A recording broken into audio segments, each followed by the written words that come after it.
Hello people, welcome to Green War Part 2. This is where we talk about sustainable war for the sake of the planet. The important thing here to remember is that all of this is based on reality and is important to your everyday lives, so pay attention. Green War 2, even worse. Anarchy squared right there. That's anarchy times itself, which is way even worse. Your own mother would probably shoot you in the case of anarchy squared. As you can see here, we have an illustration that says A bomb. The atomic bomb was dropped over Pearl Harbor, and it kind of destroyed a lot of stuff in Hawaii, and people were pissed off about it. And that's a thing of the past. We don't do that anymore because the Japanese are our friends.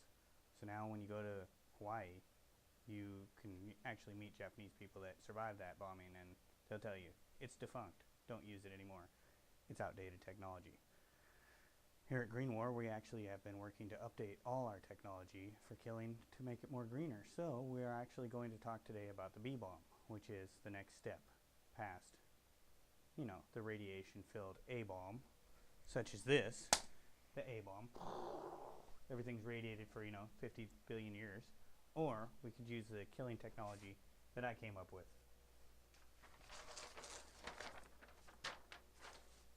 We're going to take democracy. We're going to multiply it times Africanized killer bees. We're going to also mix in the human growth genome from a human fetus. What's that equal, folks? Killer bees. That's what it is. Flesh-eating killer bees. These bees not only consume flesh, sting you to death, and have killing on their minds, but actually after they kill you, they consume your flesh, converting it to stuff that could be used later. Honey, stuff like that. Use it to feed people. How are we going to deliver these bees to the battlefield? The bee-bomb. The bee-bomb is actually a giant balloon-like sack filled with thousands of these bees. This is a brick. Bricks are cheap. You can use them from like recycled buildings and stuff. Tear down schools. Use a brick from that. Tie a tack to the top of the brick. You then use the force of gravity. The bee-bomb hits the ground. The tack hits the bag. This releases the democracy that we're bringing to the people. As the bees go around killing people, you can see that, these little guys here are totally defenseless. These bees are going around going, arr, arr, arr. They're chewing on you, they're stinging you, sting, sting, democracy, we're filling you with it. You can shoot at them all you want, but it's a bee, so your bullet is not really going to hit them all. And eventually you're going to end up like Julio here, who is dead, and he will be consumed later to create honey, because we're going to actually have the land of milk and honey. You're going to need honey. So that's how we're going to do it. We're going to bring the bee-bomb. But then I was thinking about this, We talked about the 10 megaton bomb of democracy in the last episode of this Green War series, where we dropped the democracy filled with seeds onto the people. The seeds blow up, it reforests everything, everybody's cool. But I thought, how can you make this into a smart bomb? Everybody's talking about the new smart bomb technology, how we got drones now. Drones are so accurate that we can just fly over from Las Vegas, and we just fly our drone over. We see a bad guy on the ground, we shoot at him, bam, he's dead. Now, I was thinking, how can we guarantee that you're going to always hit a bad guy? And that's when I thought about it. This is a compass, folks. Compass is used for direction. I thought, why not invent the moral compass? Use the moral compass, mount it to the end of the smart bomb, set it to bad guy, and then let it go. What's going to happen to this 10 megatons of democracy? It's going to follow the moral compass mounted to the front of the bomb, and it's always going to kill the bad guy. Always. Because, morally, that's what happens to bad guys. They get killed. So you take the moral compass, and then you combine it with the bomb, and you get dead, bad people, minus the good people. So all you have to do is walk around after one of these bombs drops, and every single dead person on that ground was a bad guy. because the moral compass has sorted them all out for you. So therefore, you never have to worry about innocence again. You can just randomly shoot these things up. Now, what is this going to bring to us when you kill all the bad people, and you only have good people left? I'll tell you what it's going to bring, people. It's going to bring a happier planet. That's right, folks. War for the sake of the planet. See the happiness? Right there? Oh, yeah, very happy. Little sunshine, some stars, little happy moon over here, little star right there. The earth is all happy. It's like one big nirvana. Everybody's cool. Don't worry. Nobody is bad anymore because we took care of the bad guys.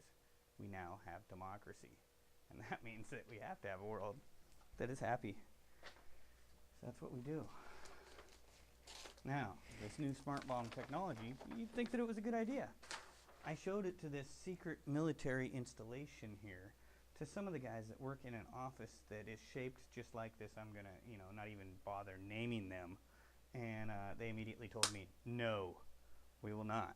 And I was like, what do you mean you will not use the moral compass? That is ridiculous. It ensures that only bad guys get killed. And they said, do you not know who the politicians in this country are? And I was like, what? They were like, yeah, man. You shoot one of those things off and it's bound to go straight for DC. And I was like, no, you guys are wrong, man. These guys are just.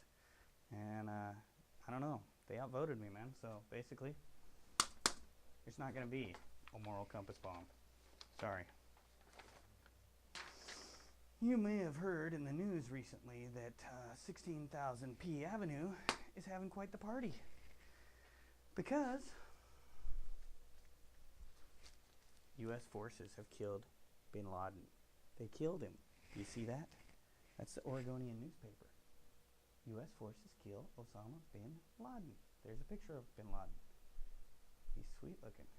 The White House, President Obama says Al-Qaeda leader and mastermind of 9/11 was taken down when a small team of U.S. personnel attacked a compound in Pakistan.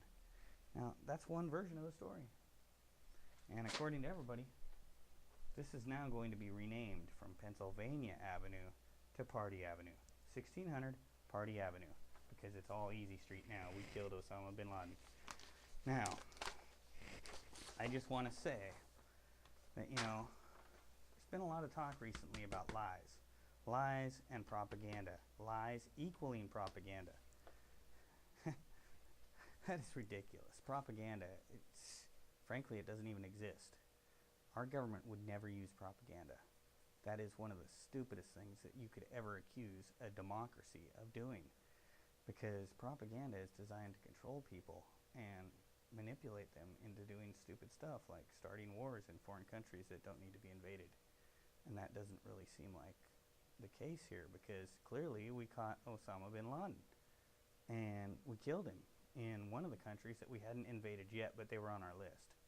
So, I mean, the invasion in Afghanistan was actually still, a good thing, because it gives us a chance to check out our technology. So, do not believe that recent lies that you've been hearing about Osama not being dead, or let's say Pat Tillman not getting hit by friendly fire, stuff like that. Those are all lies, and they don't do anything to further the discussion. So let's just, look beyond that. A lot of people say they want proof. This is all the proof you need. They said he got shot right there on the left side of his head, above his eye. There's a little drooly thing with a little drip of the blood and the X's over the eyes that clearly indicate that he is dead. And as far as I'm concerned, that's all you need to know from the government, because they buried him at sea. And if you people don't understand that they're good at burying stuff at sea, then maybe you haven't noticed. They use seals. Where do seals go? The ocean. What did you expect them to do? That's right, they buried them at sea. So, I know that there's a lot of stuff going on. People saying, well, we're not really sure that this is Osama, could be. But we want proof. A photograph. We want the death photograph. I'm sorry, but there's no death photograph for you people, because even if there was, you wouldn't really be happy, because any moron could easily Photoshop a picture of Osama to be dead. And, everybody knows that. And so they would expect that. So if the government said, hey, we got proof, here it is, it's this thing, and here's the photo, well, nobody would believe them anyway. So if I was the president and I wanted to quell these rumors, I would actually stuff Osama bin Laden's body. I would have him taxidermied, and I would put him at Ripley's Believe It or Not, right next to the White House, so that when you go to Washington, D.C., you get to stop by Ripley's and take a picture. Bam, right there. Osama and you. Because that's the proof, believe it or not. That's what he should have done. Just my personal opinion, you know. I'm not saying that I'm better as president, but, you know, maybe you people should think about it. Once again, I want you to return to consuming, because, you know, that's what you people do. Thank you. This has been brought to you by the Warlords for Peace.